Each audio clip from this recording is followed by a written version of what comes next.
Today we make the best burger sandwich rolls, also known as hero, Kaiser, sesame, slider, or hard rolls. You name it, call it what you want.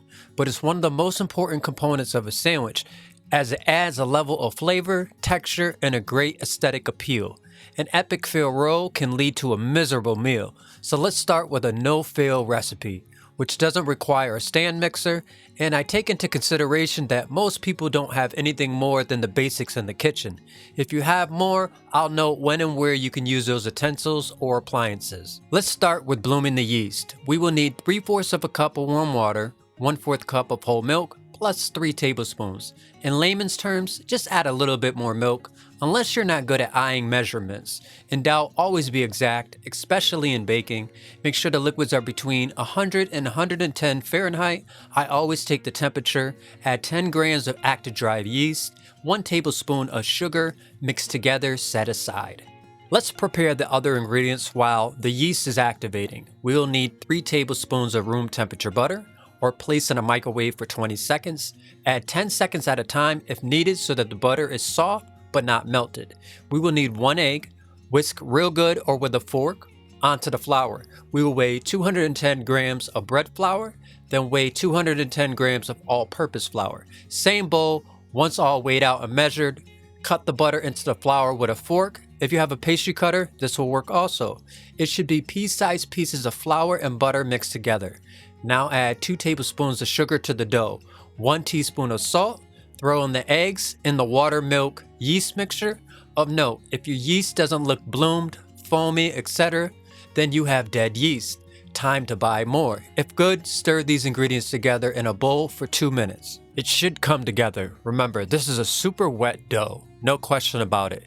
Let's add some more flour while kneading the dough. We'll add anywhere from a half cup to a cup. Sprinkle some flour on a hard surface. Don't worry if you go heavy on the flour like I have done.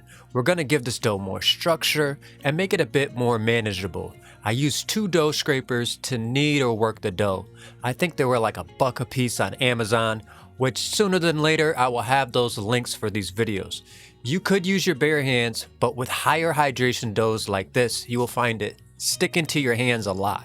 So do as you wish. The more you knead the dough, it will eventually get to a point where you can manage it with your hands, which is a must for me. I call it dough therapy, not a better stress reliever. Once your dough comes to a smooth ball, you could do the window pane dough test, but I do need it some more later after the first rise. That's why this dough is pretty much fail-proof. Now you will store the dough in a bowl or a sealed container like I have.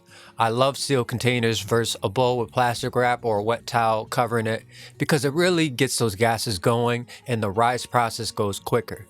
Make sure to spray or oil the container first. Now let the dough double in size, whether it takes 1 hour or 2. When the dough is done, it should look exactly like this or something similar. If not, somewhere in the process you might have done something wrong. Practice does make perfect. Next, we will punch down the dough, release all that built up air and gas. At this point, I do knead the dough some more, which isn't traditional, and considering I've been working with dough for a long time, I find certain instances, like in this recipe, where it works great, whereas I never knead twice in a pizza dough. Anyways, grab a scale, a dough cutter or a knife, a baking sheet, pan with parchment paper. I spray the parchment paper only because I want the dough to expand freely. Cut your dough into 3.5 to 4.5 ounce balls. In this video I make both. 3.5 will be your standard burger bun size. I use 4.5 for burgers, chicken, etc. where I use other toppings. You need a nice sized vessel to carry out your creative vision sometimes. Mostly I always order 4.5 for a restaurant, but I'm making masterpieces where your food is delivered to your table and it looks as good as it tastes. Not saying bigger is better, but visually that perception speaks volumes. Plus there's value. But remember, everyday home use, I'll only do like a 3.5 ounce. Form your balls, give it a nice circular motion on a hard surface to close the bottom, put on a pan. I gently push down on the tops. I spray all the rows. Plastic wrap the whole top so no air dries out the dough. Now we wait. Remember, temperature and humidity will play a major part in how fast your rolls rise. So somewhere between an hour or 2. Now we will score the top of the bread. You can use a bread lame tool. Mine's is too dull, so a very sharp paring or other small knife will do. This allows the bread to expand even more while it's cooking. Make sure you have an oven preheated to 370 degrees Fahrenheit. I almost always boil a pot of water, then place this on the bottom rack. This adds humidity and moisture to the air so the bread doesn't dry out while cooking. 20 minutes is all you will need to cook these rolls. For me, it always comes out perfect. In doubt, always insert a toothpick into the middle. If it comes out clean, your bread is done. Or if you tap on the bread, it should feel hollow. Allow the bread to cool on a separate rack, not in the same pan you cooked it in, for at least a half an hour. Once cool, store them in a sealed container or in a bread bag like I have here. I also bought these off Amazon. Now here is where you insert your creativity. The sky is the limit. Enjoy a burger, or maybe you want a veggie sandwich or a chicken bacon ranch. Let me know what you come up with.